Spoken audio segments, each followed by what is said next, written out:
So something you'll learn about me over the next weeks, months, years as I'm posting is that I am a very emotional, I don't want to say emotional person because I'm very even-keeled and very controlled. It comes from years of learning to operate as another horse. Horses can hear your heartbeat. They can hear your respiratory rate. Horses can hear for 3 miles away, so they can hear you in your own house. So it's very important when I have this herd of largely rescue animals living with me that I don't let my heart rate increase, and that I keep my respiratory rate low. An increased heart rate, a higher respiratory rate, unless it's truly a workout, to these animals is a sign of a predator. And so it's, you learn,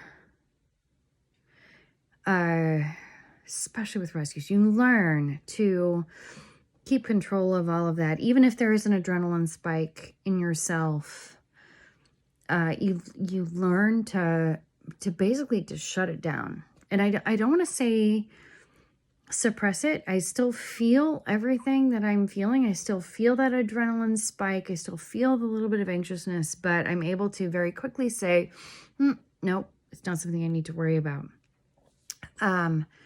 And the reason that I'm bringing this up is because we've had a tumultuous week and a half. 2 weeks, week. Oh my gosh, it all blurs together. Week, I guess, because today was Wednesday. A week ago, Tuesday, we brought Ceci home. It might have been 2 weeks. I can't keep track. Just don't look at my calendar, because I have to look at my calendar to know what the heck is going on these days. Okay, so what I want to share is that when Ceci got home, she ran into the round pen gate and ran into the quarantine gate as I was getting her to where she needed to be, suggesting that she has a fair amount of vision loss. But I wasn't expecting it to be as completed as it is. She was seen by my veterinarian last week. That's right, it's been 2 weeks since I rescued her.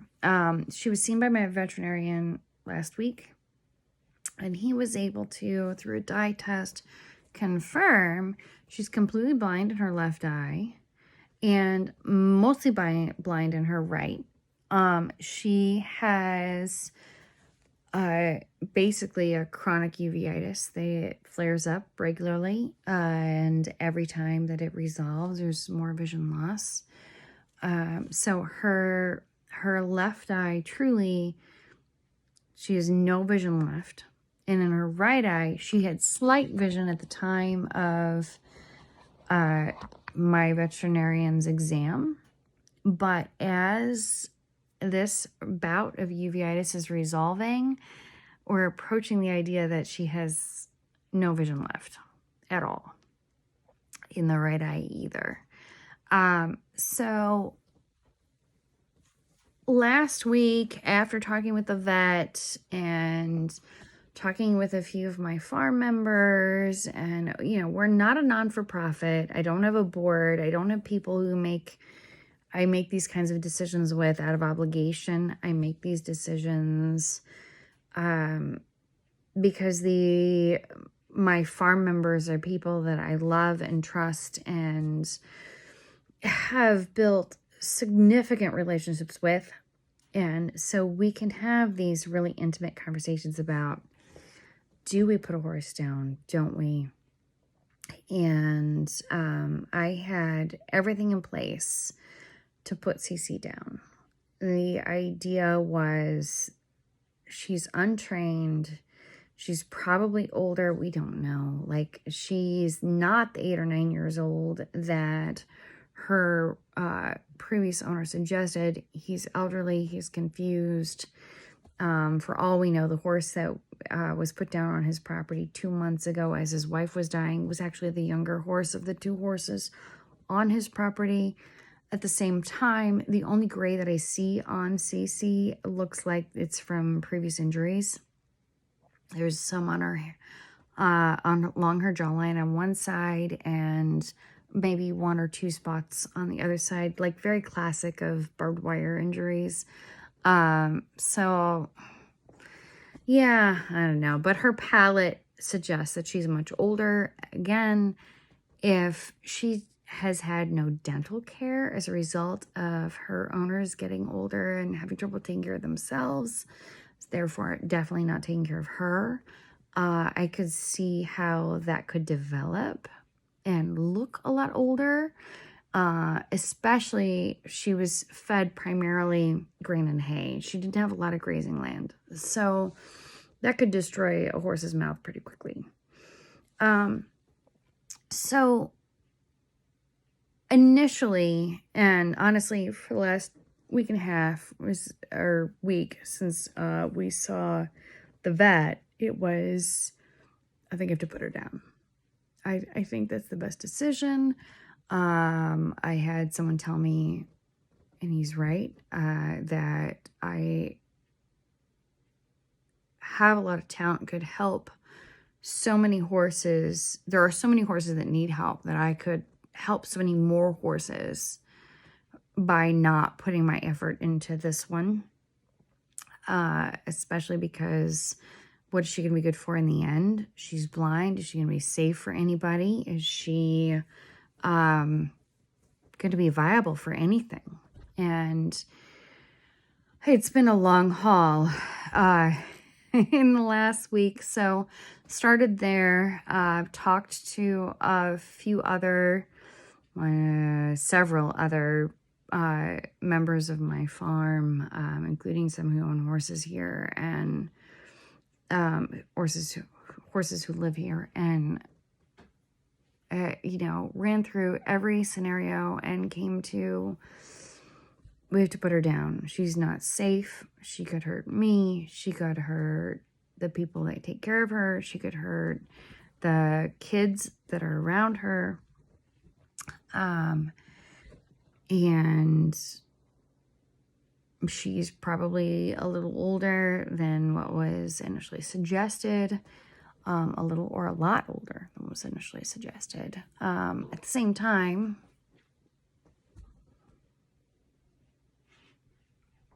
I can do it. I can train a blind horse.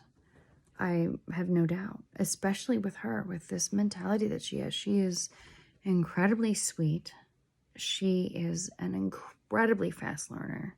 No horse goes through basically 10 training sessions in a day that I completely disrupt. I walk into her property and say, I'm going to put you into a trailer. And you don't know anything. You don't know me, other than the week before when I did a quick assessment. And let's add in, you can't see anything. And still, in 7.5 hours, we were able to trailer her home. And I started looking at this, though, too, as, well, this was good hospice care, right? She got a chance to come live somewhere for a few weeks where there were horses, where she didn't know, she knew she wasn't alone. She had people who cared about her and could take care of her. And okay, that's good hospice care. So I went out yesterday to see her with her D-date set. She was supposed to be put down around noon today. I had someone coming to pick her body up at 2 p.m. Just because we're on vet time. Anybody who knows what horse vet time is like, give it a 2-hour window. So that's what I did. And I went out with the former student who helped me rescue her. Yesterday, we went out to say goodbye to her, and she came up to us at the fence, and she knew where the edge of the fence was. She came to visit with us. She snuggled right in, head over the fence, laid against us, happy to be touched, happy to be interacted with. And yes, over the fence should be and is, for a lot of horses, a safety mechanism, but for her, when she can't see anything, it's not. And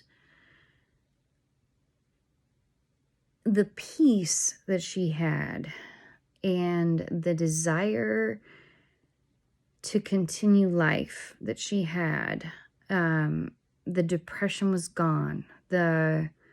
She was engaging and interested in life. And I started to put that together with my experiences training her to get her onto the trailer. And she is one incredibly special animal. She's so intelligent and so quick to learn that I have a hard time believing she's 20, 25 years old. It makes me think she's more in that 12, 13 range. But even then, like, regardless of age, I was just like, my philosophy in putting an animal down is that they have to say they're ready. That's not a decision I can make for them.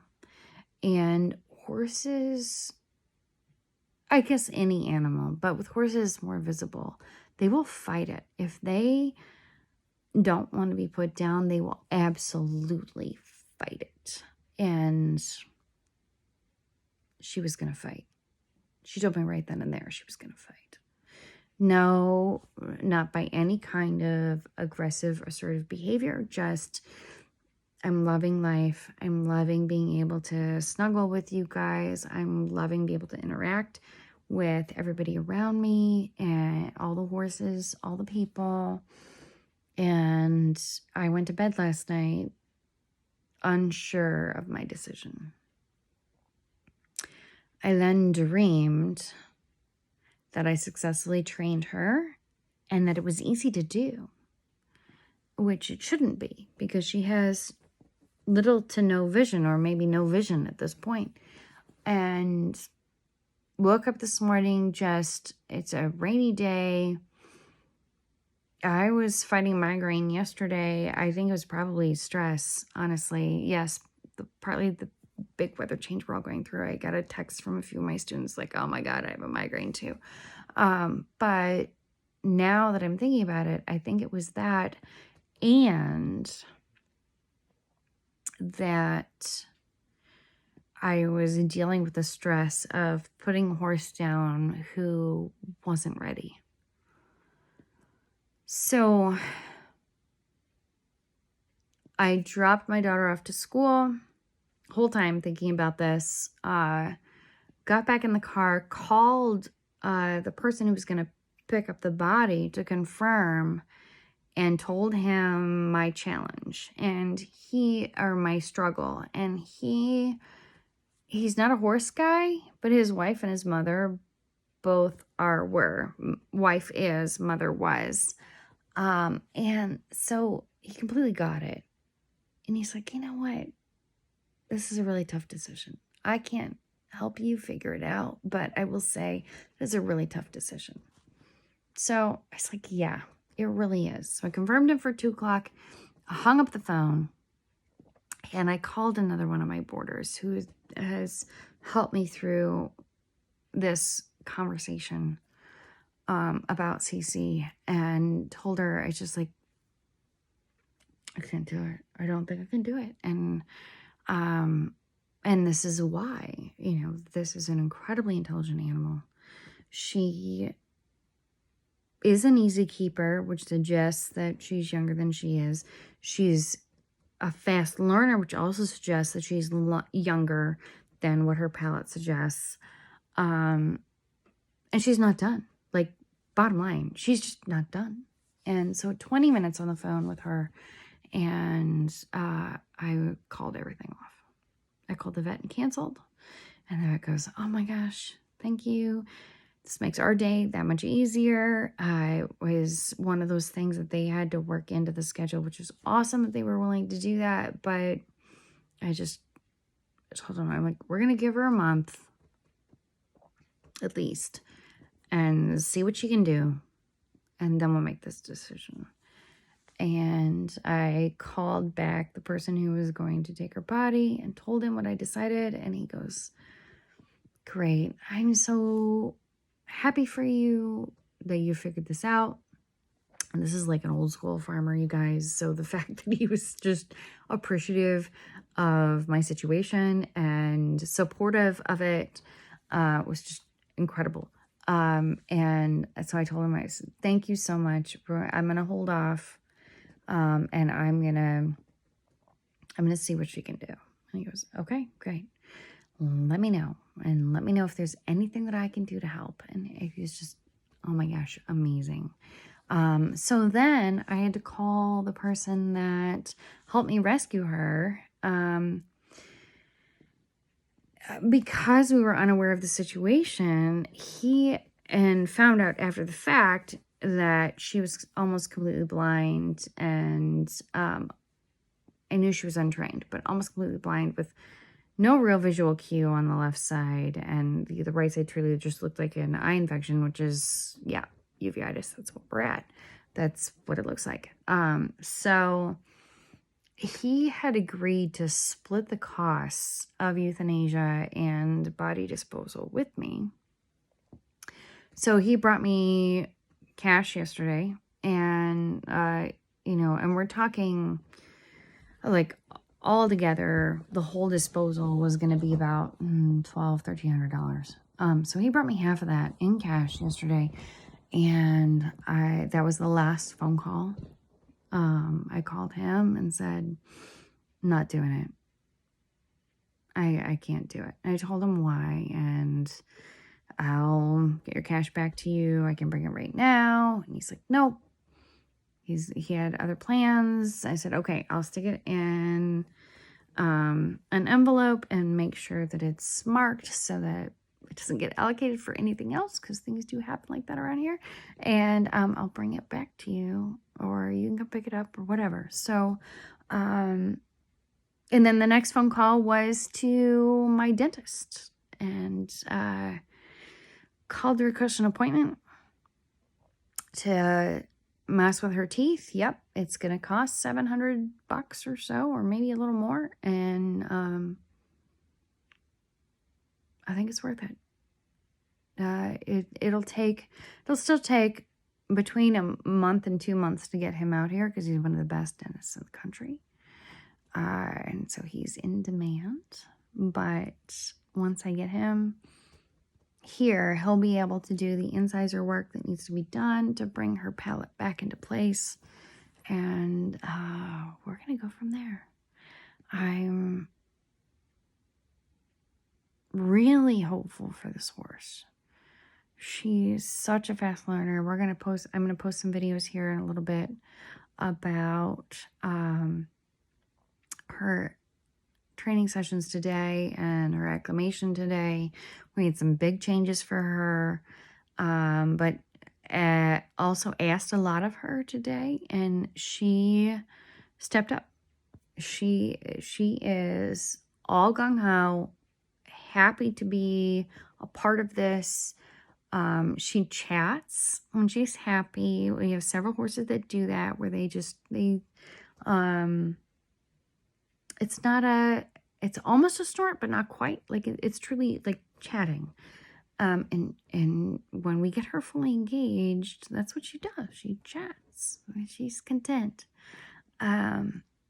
It's so incredible to watch. And